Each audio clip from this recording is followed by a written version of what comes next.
আগরতলায় শুরু হতে চলেছে রাখাল মেমোরিয়াল শিল্ড এবং প্রথম ডিভিশন ফুটবল লিগ। খেলার ময়দানে নামার আগে আজ বার পূজা দিল 9 বুলেটস ক্লাব। স্বামী বিবেকানন্দ ময়দানে আয়োজিত এই পূজায় উপস্থিত ছিলেন দলের খেলোয়াড় ও কোচ রাজীব ঘোষ। এবছর রাজ্যের ও বহির্রাজ্যের জুনিয়র প্লেয়ারদের নিয়ে গঠিত হচ্ছে শক্তিশালী দল। ক্লাবের পক্ষ থেকে প্রায় 10 লক্ষ টাকার বাজেটে দল গঠন করা হয়েছে। কোচের আশাবাদ, প্রথম ডিভিশনে ভালো খেলা উপহার দেবে 9 বুলেটস ক্লাব। আমি 9 বুলেটস ক্লাবের আজকের উদ্যোগে আমরা এখানে বার পূজা করতে যাচ্ছি। আজকের দিনটা অনেক শুভ, আজকে রথযাত্রা।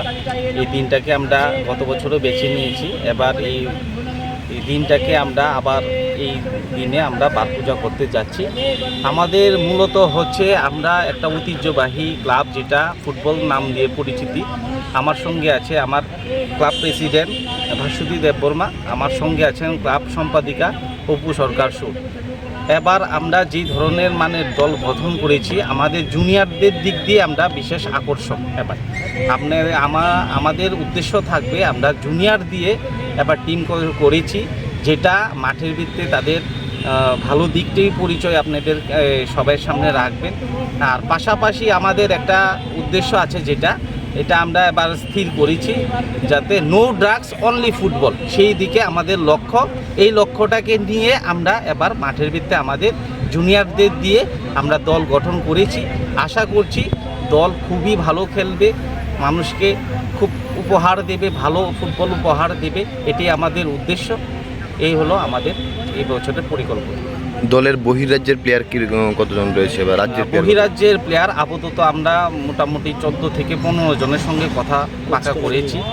সবগুলি জুনিয়র লেভেলের প্লেয়ার, 20 থেকে 22-এর এই বয়সের প্লেয়ারগুলি আমরা এবার আনতে যাচ্ছি।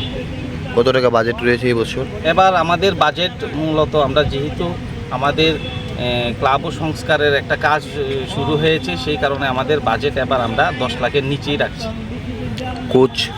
কোচ আমরা অনেক দিন ধরে আমরা আমাদের রাজীব ঘোষ মাঠের সঙ্গে নেই, ওনাকে আমরা চাইছি এই বছর আমাদের জন্য উনি কিছু একটা ভালো একটা দিক করুক। সেই কারণে আমরা রাজীব ঘোষকে আমরা দলের থেকে আমরা ক্লাবের ভিত্তিতে মিটিং করে সিদ্ধান্ত নিয়েছি যে এবারে আমরা রাজীব ঘোষের কাছে আমাদের ফুটবল টিমটা পুরাটা উঠাইয়ে দেব।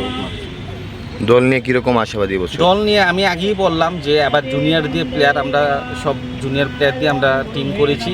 সেই কারণে আমরা সব দল তো আশাবাদী, সবাই আশাবাদী থাকে, তারপরও আমরা এই জুনিয়র দিয়ে সব খেলাটা ভালো উপহার দেওয়া